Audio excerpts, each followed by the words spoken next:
أحب الوفاء بشتى الصور أحب الوفي الأمين الأغر আসসালামু আলাইকুম রহমতুল্লাহি ওবরকাতু হামিদুহু মুসাল্লিয়ান আম্মা বাদ।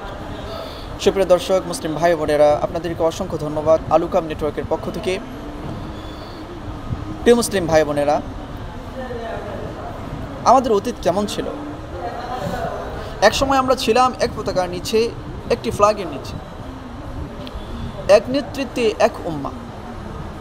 তখন পৃথিবীর কোনো শক্তি মুসলিমদের চোখে চোখ রেখে কথা বলতে সাহস করতো না।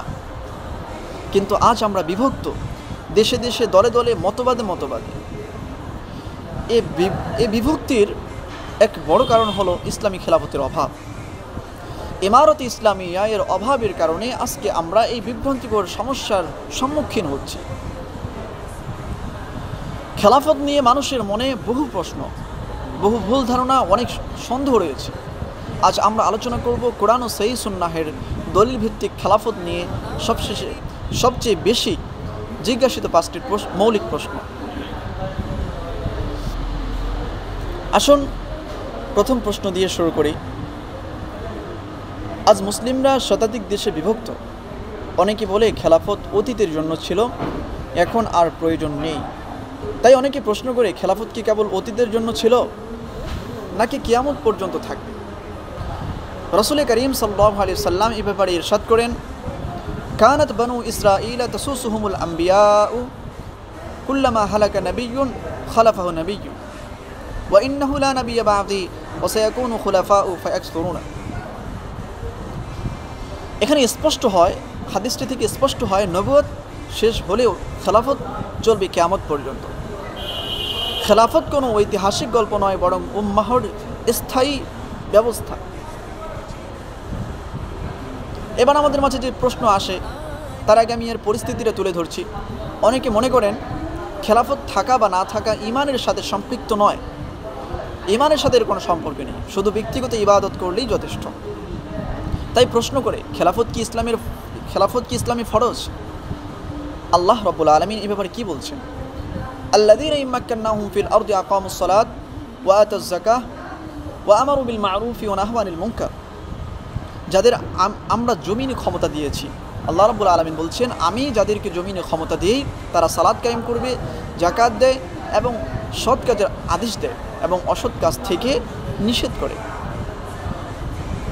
রাসূল করিম সাল্লাল্লাহু আলাইহি সাল্লাম বলছেন, ইদা খরাজা সালাসাতুন ফি সাফরিন ফালিওয়াম্মারু আহাদুহুম। যদি তিনজন লোক ভ্রমণে বের হয়, তবে তাদের একজনকে আমির বানিয়ে দাও, আমির বানাও। তিনজনের জন্য আমির বাধ্যতামূলক হলে গোটা উম্মাহর জন্য খলিফা থাকা আরও জরুরি। এটা আপনার বিবেক কি বলে? আপনার বিবেকে কি বলে? আল্লাহ রাসূল সাল্লাল্লাহু আলাইহি সাল্লাম বললেন, তিনজন যখন সফরে বের হবে তাদের মধ্য থেকে একজনকে তোমরা আমির বানাও। তো যেখানে পুরা উম্মাহ আমির মুক্ত, যেখানে কোনো আমির নেই, এহেন অবস্থাতে আমিরের কতটুকু প্রয়োজন আপনার বিবেককে আপনি জিজ্ঞাসা করেন। তৃতীয় নম্বর যে প্রশ্ন, তার আগে এর পরিস্থিতি আমি তুলে ধরব। আমরা ব্যক্তিগতভাবে নামাজ, রোজা, যাকাত, হজ পালন করতে পারি, খেলাফত না থাকলেও সমস্যা নেই। এটা বর্তমান পরিস্থিতি, মানুষে বলতেছে এগুলো। খেলাফত না থাকলে এখন প্রশ্ন হয়, খেলাফত না থাকলে মুসলিম সমাজে কি প্রভাব পড়বে?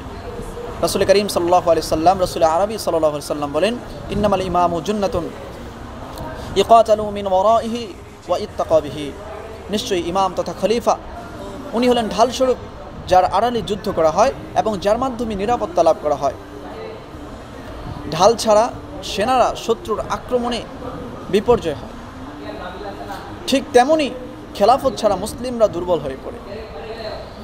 খেলাফত উম্মাহর ঐক্য ও নিরাপত্তার ঢাল। খেলাফত উম্মাহর ঐক্য ও নিরাপত্তার ঢাল। পঞ্চম নম্বর যে প্রশ্ন, তা হলো, ইসলামী খেলাফতের শাসন ব্যবস্থা কি ন্যায় বিচার নিশ্চিত করে? যদি কোনো বিচার ব্যবস্থা ন্যায় বিচার নিশ্চিত না করে, তাহলে তার তো প্রয়োজন নেই। তাহলে খেলাফত কি ন্যায় বিচার নিশ্চিত করে? এটা আমাদের প্রশ্ন। আল্লাহ সুবহানাহু ওয়া তাআলা এই ব্যাপারে বলছেন, ইন্নাল্লাহা ইয়া'মুরুকুম আন তু'আদ্দুল আমানাতি ইলা আহলিহা ওয়া ইযা হাকামতুম বাইনান নাসি আন তাহকামু বিল আদল। নিশ্চয়ই আল্লাহ তোমাদের নির্দেশ দেন যে আমানত তাদের হকদারের কাছে পৌঁছায় দাও এবং যখন মানুষের মধ্যে বিচার করো ন্যায় বিচার করো। রাসূলুল্লাহ সাল্লাল্লাহু আলাইহি সাল্লাম একই বিষয় নিয়ে বলেন, খিয়ারু আইম্মাতিকুমুল্লাযীনা তুহিব্বুনাহুম ওয়া ইউহিব্বুনাকুম, তোমাদের নেতা যদি তোমাদের ভালোবাসে এবং তোমরা তাকে ভালোবাসো তবে সে তোমাদের জন্য কল্যাণকর। খেলাফত জনগণের স্বাধীনতা কেড়ে নেয়, এটা ভুল কথা। খেলাফত জনগণের স্বাধীনতা কেড়ে নেয় না, বরং আল্লাহর আইন অনুযায়ী ন্যায় বিচার প্রতিষ্ঠা করে। এবার চলুন আমরা পঞ্চম প্রশ্ন নিয়ে আলোচনা করি। পঞ্চম প্রশ্নটার আগে আমি তার পরিস্থিতি তুলে ধরব। অনেকে মনে করেন খেলাফত পুনঃপ্রতিষ্ঠা অসম্ভব, কারণ মুসলিমরা বিভক্ত এবং শক্তিশালী বিরোধিতা রয়েছে। আমাদের বিরোধী দলগুলো অনেক শক্তিশালী, আমরাই দুর্বল। তবে খেয়াল রাখতে হবে, মুসলিমরা শক্তির জোরে লড়ে না, মুসলিমরা লড়ে ইমানের জোরে। পঞ্চম নাম্বার যে প্রশ্ন তা হলো, খেলাফত পুনঃপ্রতিষ্ঠার জন্য মুসলিমদের করণীয় কি?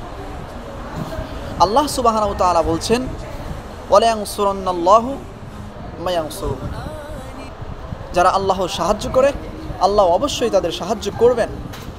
কোরআন সুন্নাহর শিক্ষা গ্রহণ ও প্রচার, আমাদের এগুলো দায়িত্ব। আমাদের করণীয় হলো কোরআন ও সুন্নাহের শিক্ষা গ্রহণ ও প্রচার করতে হবে। 2 নম্বরে আকীদায় ঐক্য স্থাপন করতে হবে, আমাদের সকলেরই আকীদা এক রাখতে হবে। শিয়া, বেরলভী, আহলে হাদিস ইত্যাদি যাদের বিভ্রান্তিকর আকীদা রয়েছে, আহলে সুন্নাহের আকীদায় তারা মতাদর্শিত হবে। এই মতাদর্শ যতদিন তারা পালন করতে পারবে না, ততদিন আমাদের মাঝে বিভ্রান্তি থাকবে, খেলাফত পুনঃপ্রতিষ্ঠা হবে না।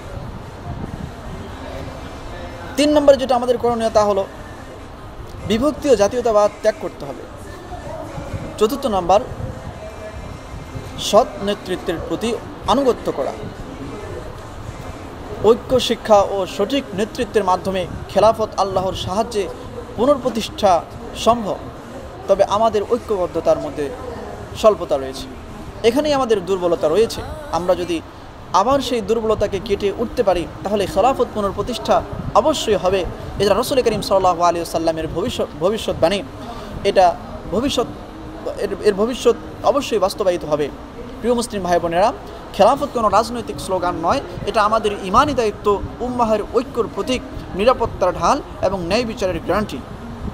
যখন আমরা আল্লাহর পথে এক হব, তার আইনকে সর্বোচ্চ মর্যাদা দেব, তখন আল্লাহর সাহায্যে খেলাফত পুনরায় প্রতিষ্ঠিত হবে, যেমন তিনি প্রতিশ্রুতি দিয়েছেন। আল্লাহ আমাদের সেই দিনের সাক্ষী করুন যেদিন উম্মাহ আবার এক পতাকার নিচে ঐক্যবদ্ধ হবে। আসসালামু আলাইকুম ওয়া রাহমাতুল্লাহি ওয়া বারাকাতুহু। নাসরুম মিনাল্লাহ ওয়া ফাতহুন করিম।